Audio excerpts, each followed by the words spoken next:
Like many people, I'm a big believer in security. When I was a young father, or our kids were really young, one of the techniques that we discovered was that you don't want the kids, the young kids, like 3 and 4 years old, opening the front door for people. So to accomplish that goal, we had a lock that used the key on both sides. So there wasn't just a knob you could twist; you'd have to have the key.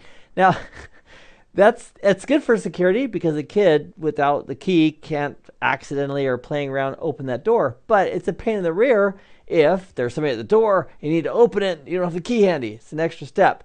So we have a similar thing going on with port security violations, because if port security violation puts a port in an error disabled state, and then it takes a human like us to connect, log in, and do a shutdown and no shutdown on the interface to bring it back up, that's extra work. If it happens 2 or 3 or 4 or 5 times a day, even if it's accidental, it takes overhead to get that corrected. So wouldn't it be great if we could have the switch look at port security violations that happen, and if the port goes down, if it's shut down because of a port security violation, to wait a period of time, like 30 seconds or a few minutes, and then bring it back up?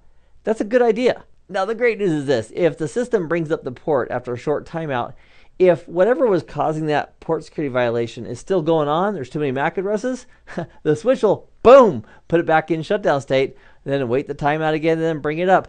So we're still protecting the network, but we don't have to manually get involved every time we want to bring a port back up out of an error disabled state if it was due to port security.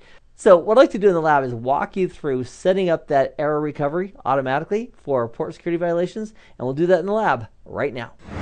So here we are in DC NUG. We'll open up a PuTTY session, and we'll go ahead and open a connection over to access switch number 1.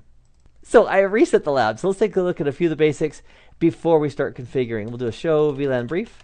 That'll help us verify whether or not gig 00 is in VLAN 10. It is. Fantastic.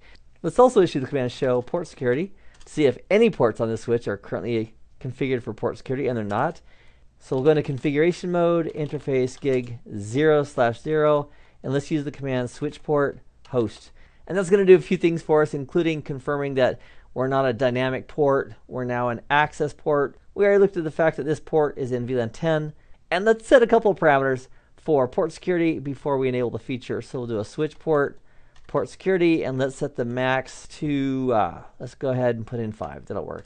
And the default violation is going to be shut down, and so we'll leave that alone, and then we'll do a switch port security all by itself, and this is the command that's going to enable the feature.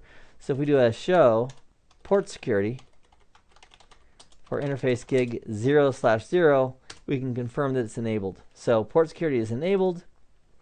The violation mode is going to be shut down. Maximum MAC addresses is 5.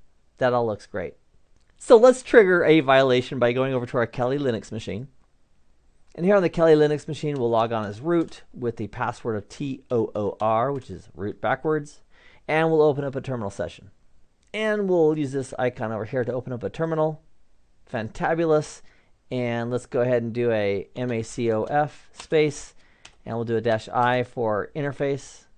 And then we'll specify we want to use Ethernet 0 on this Kali Linux box. And then -N for the number. And let's just go ahead and do, let's do 20.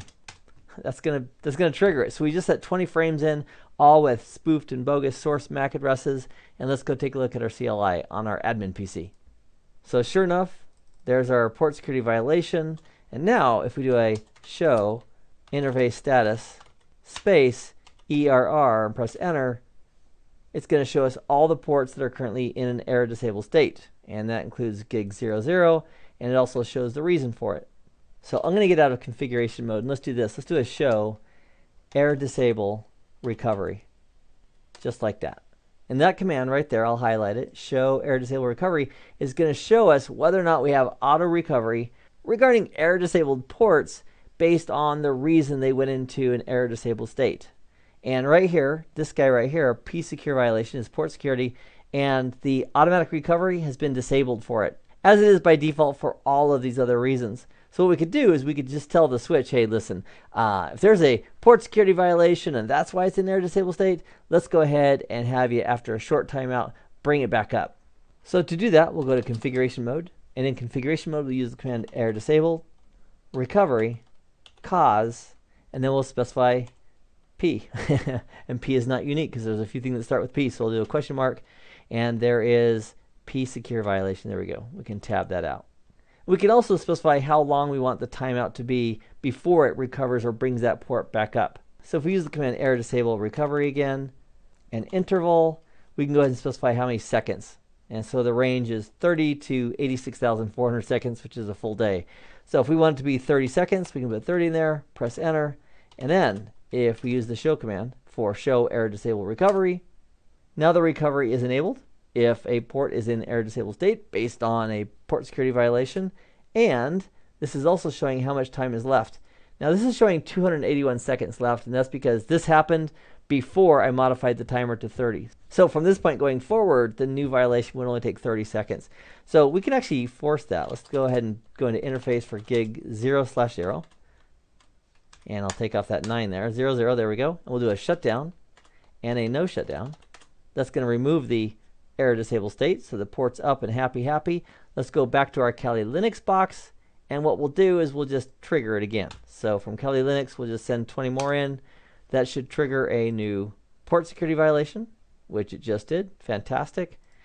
And now, if we use the command show Errdisable recovery and press enter, we can see here the P secure violation is enabled. So it's going to auto recover that for us. But check this out. If we hit the space bar, it's now showing us how many seconds we have left. So in 20 seconds, it's going to bring that port back up automatically by itself.